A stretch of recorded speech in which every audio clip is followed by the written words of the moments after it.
Nessa semana, o Supremo Tribunal Federal teve a pauta tomada mais uma vez pelo julgamento da criminalização da homofobia. Depois de 2 sessões inteiras, o ministro Celso de Mello, decano da Corte, finalmente concluiu na quarta-feira a leitura do voto. Ele defende que a homofobia e a transfobia sejam enquadradas nos crimes definidos pela lei de racismo, pelo menos até que o Legislativo aprove uma lei específica para esses casos. A gente tem aqui um trecho da fala do ministro Celso de Mello. Vamos acompanhar.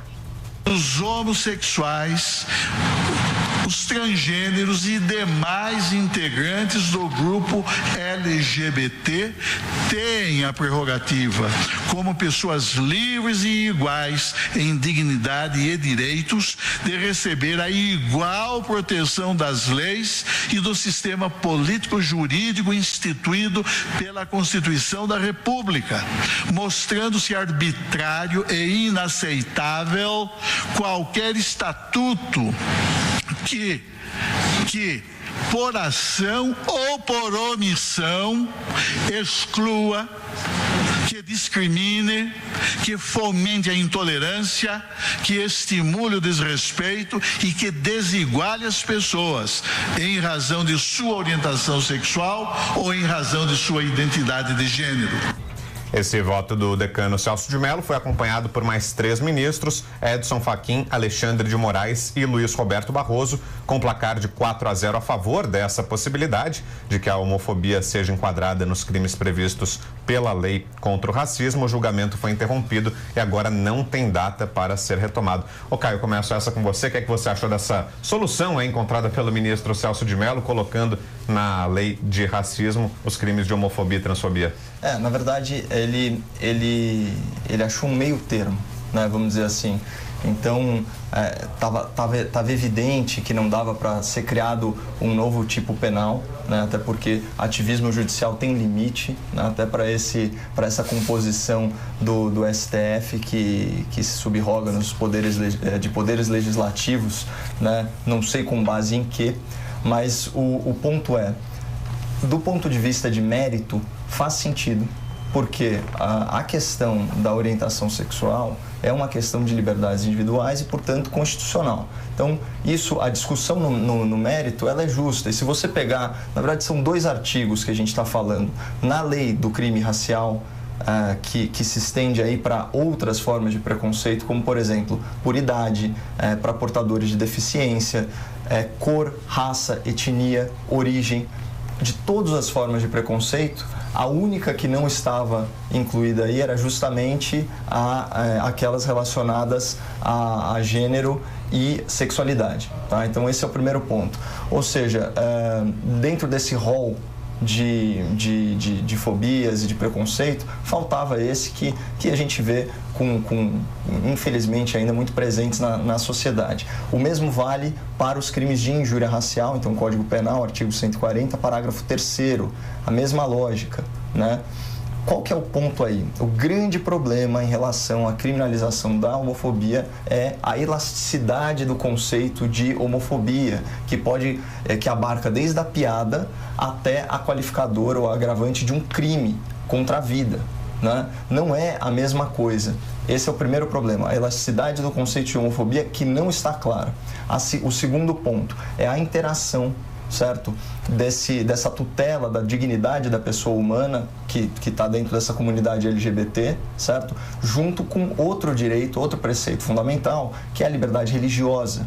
Inclusive a liberdade religiosa de crença e de pensamento, de achar, porque há religiões e há lideranças religiosas que pensam dessa forma, que a homossexualidade é pecado. E isso é um direito constitucional garantido. E a pessoa pode se expressar nesse sentido. Aqui, cumpre lembrar um projeto da senadora Marta Suplicy. Eu trouxe até a citação, né, que eu encontrei numa matéria excelente do nosso colega Renan Barbosa, da Gazeta do Povo, que também é formado em Direito na Universidade de São Paulo. Fala o seguinte, olha, pela proposta da senadora, o artigo 20 da Lei do Crime Racial, que eu já mencionei, teria a seguinte redação: praticar, induzir ou incitar a discriminação ou preconceito, além de passar a proteger a orientação sexual e a identidade de gênero, passaria também a prever que a previsão, abre aspas, não se aplica à manifestação pacífica de pensamento decorrente de atos de fé, fundada na liberdade de consciência e de crença, de que trata o inciso tal do artigo 5º da Constituição Federal. Qual que é o problema? A militância LGBT, ou o que se chama, convencional chamar de ativismo gay, não deixou isso ir para frente. Caiu matando em cima da senadora. Por quê? Tem uma ala radical que está querendo criminalizar o pensamento, a ideia. Quando eu fiz esse comentário, eu até trouxe aí à tona aquela noção de crime-ideia do 1984, do George Orwell, né? Então é o Estado querendo determinar o que você pensa, não só o que você fala, não só o que você faz, mas também o que você pensa. Então, qual que é o meu medo? Esse meio termo, via ativismo judicial do STF, pode criar um sério problema se não for balizado o conceito de homofobia, né? É claro que a liberdade de pensamento, de crença e de expressão, ela não é liberdade de ofender e de humilhar, mas essa linha pode ser muito tênue e essa é a crítica que fica. A gente esbarra aí, Jô? Sem dúvida nenhuma fica essa questão. Essa questão até surgiu, inclusive, quando o racismo virou crime. E teve uma solução que me pareceu justa, até porque criou-se muitas igrejas, tem uma pregação forte contra religiões de matriz afro. Muitas vezes isso se mistura um pouco aí com o preconceito racial também. E o entendimento jurídico que se teve foi que você pode ser... Você está expressando a sua crença religiosa de que aquelas religiões são falsas e todo o resto, e isso não constitui racismo. Talvez também uma analogia aí pudesse ser pensada no caso das crenças religiosas acerca, por exemplo, da homossexualidade, da transexualidade. Eu partilho com o Caio dessa preocupação também. Você não pode criminalizar a manifestação pacífica de uma crença sua. E eu vou até mais além, não é só por motivos religiosos, não. Por exemplo, veja uma pessoa que por um motivo não religioso, mas ela acha que, olha, a pessoa que mudou de sexo, de homem para mulher, eu não considero, pensando numa pessoa hipotética, eu não considero que ela seja de fato uma mulher. Eu acho, se isso manifestado de uma forma pacífica, mesmo que não seja por motivos religiosos, seja porque ela vê o mundo dessa forma, me parece assim, totalmente descabido você querer criminalizar isso e punir uma pessoa assim. Agora, discriminação em comércio, em trabalho, isso sem sombra de dúvida, isso aí não pode acontecer de forma alguma, assim como a injúria, a tentativa de humilhar, de realmente ofender a pessoa. Diga aí, Constantino. Não, concordo com eles e o Joel lembrou bem que não é só um ponto de vista religioso, até porque esse exemplo que ele deu é um argumento científico, né? Não é só porque tomou hormônio e fez uma cirurgia que você deixou a biologia para trás e virou mulher. Agora, nada disso me agrada. Eu já tinha visto o Caio apresentar esses mesmos argumentos no programa do Morning Show, ele foi muito bem, fez até eu refletir sobre alguns pontos, né? Com um pouco mais de boa vontade, digamos assim, para o projeto e para o voto do Celso de Mello, mas eu confesso que eu não gosto de nada da forma que está acontecendo.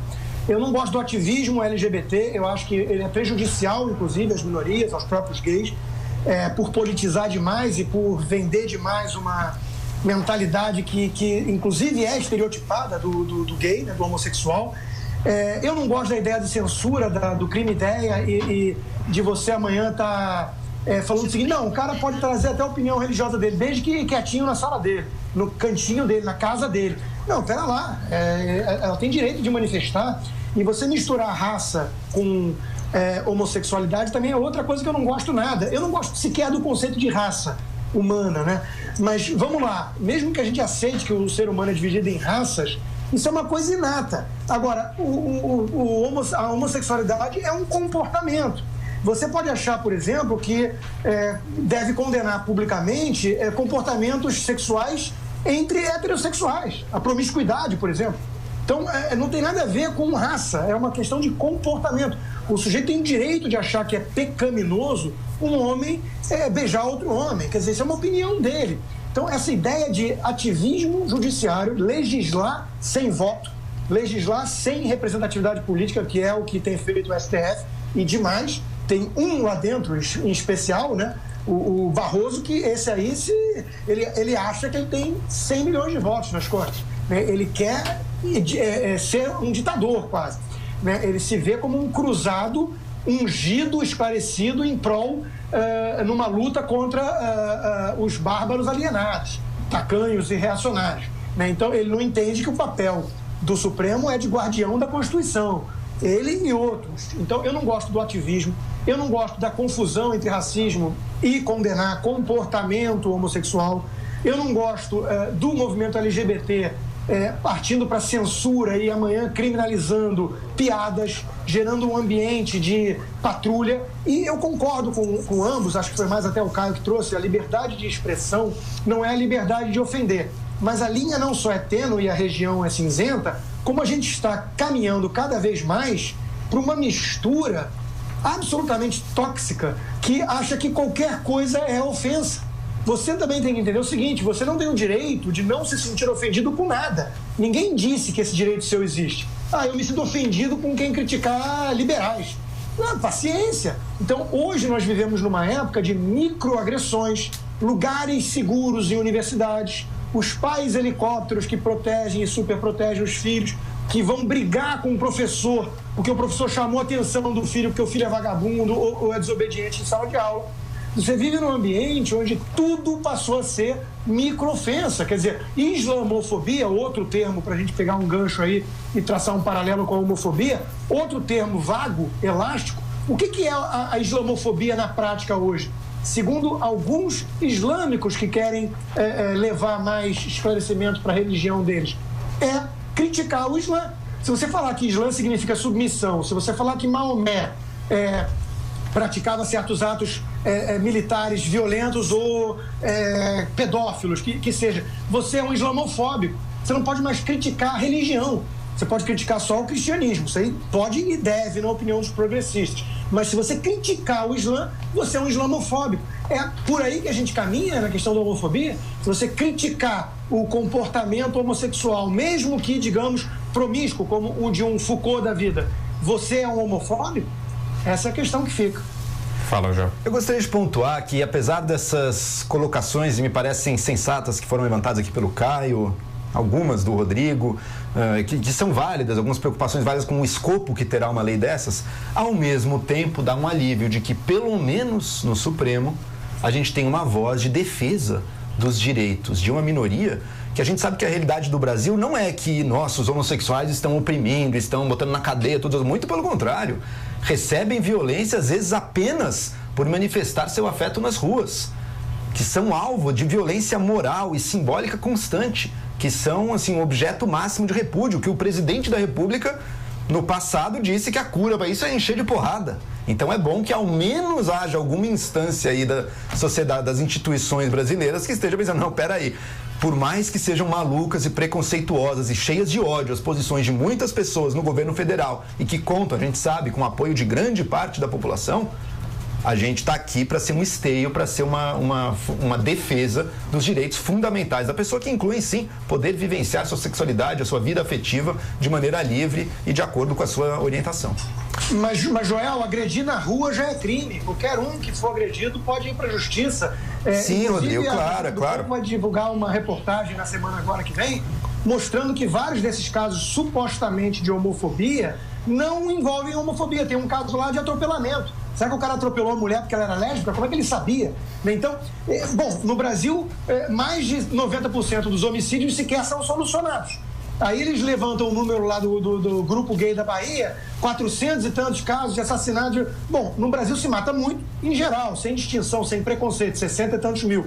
Agora, desses, 92% sem solução. Aí você vai esmiuçar os dados que eles alegam que é homofobia e você vai vendo que não tem muito de homofobia ali. Então, será que o Brasil é esse país, com a Rede Globo, com tudo que a gente tem aí, será que é esse país que persegue tanto gays? Bom, Rodrigo, você tem, claro, mas é claro, andar na rua? É claro que existe essa violência, pô, casos comprovados, aí o casal recebeu uma luz de fluorescente na cara. A gente tem uma bancada evangélica que quer tirar qualquer ensino de educação sexual das escolas, que é um lugar para ensinar a tolerância também. A gente sabe que a homofobia está muito, a homofobia está muito empoderada nesse sentido. Você tem torcida de futebol gritando aquele vídeo horroroso no metrô, o Bolsonaro vai matar viado. As pessoas estão se sentindo muito empoderadas nesse sentido. É importante, sim, que haja uma fonte institucional de defesa e de garantia dos direitos, é claro.